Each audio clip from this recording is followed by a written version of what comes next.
Okay, so what if I told you that one of the most powerful tools for mental first aid wasn't in a doctor's office, but was actually already on your phone? Today, we're going to dive into the incredible science showing how a classic video game can literally help hack your brain right after a traumatic event. You know this feeling, right? You're trying to get somewhere online, and bam, blocked. Just a sudden, frustrating wall that stops you completely in your tracks. But what if that exact kind of mental interruption, that, forced change of focus, could actually be a profoundly helpful tool, especially when we really need it most? Just think about it for a second. You're forced to stop what you're doing and solve a simple visual puzzle. That small act right there, that is the key to everything we are about to unpack. So let's pivot from that little digital block to a much more serious one. What happens inside our brains when a traumatic memory gets stuck on repeat? Let's start with a pretty sobering reality here. Studies show a staggering 70% of us, 70%, will go through at least one traumatic event in our lifetime.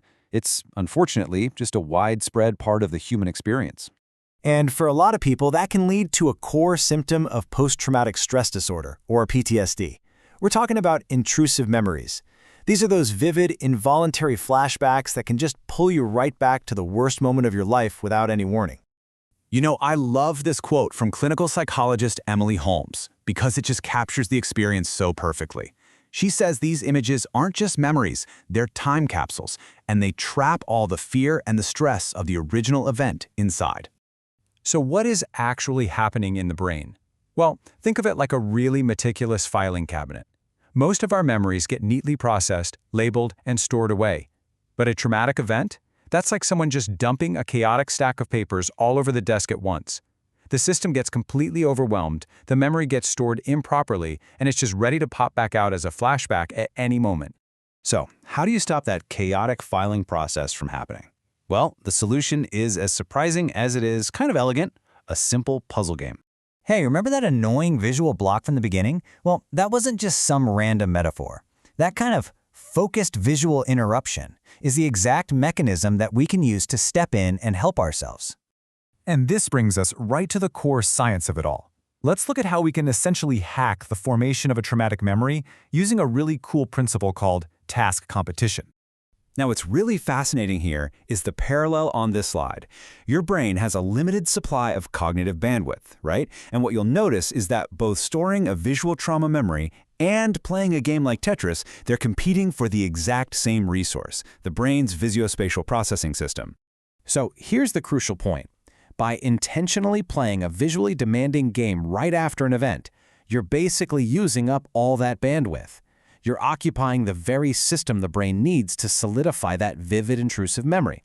The game literally wins the competition for your brain's attention. It's amazing. And look, this isn't just a clever theory. Let's get to a game-changing study that was funded by Wellcome that actually put this to the test with frontline healthcare workers during the pandemic. The results were, and I'm not exaggerating, absolutely astonishing. This chart shows the number of intrusive memories that were reported weeks later. And you can see the group that used the Tetris intervention had dramatically fewer flashbacks compared to the control group. The difference is just, well, it's undeniable. So just how big was that difference we're talking about? A factor of 10. The group using this simple technique reported 10 times fewer intrusive memories. This wasn't some minor improvement. It was a massive, statistically significant reduction in one of the most debilitating symptoms of PTSD. Okay, so knowing all this, how can you actually use it? Now, this is incredibly important to understand. This is not a cure for existing PTSD. You have to think of it as a powerful tool for mental first response. And here is the most critical detail of all, the timing. This intervention is most effective when you use it within about 6 hours of the event. It's all about preventing that memory from cementing in that harmful way in the first place. So let's just quickly walk through the steps on this slide. First, you gotta act fast, within that 6-hour window.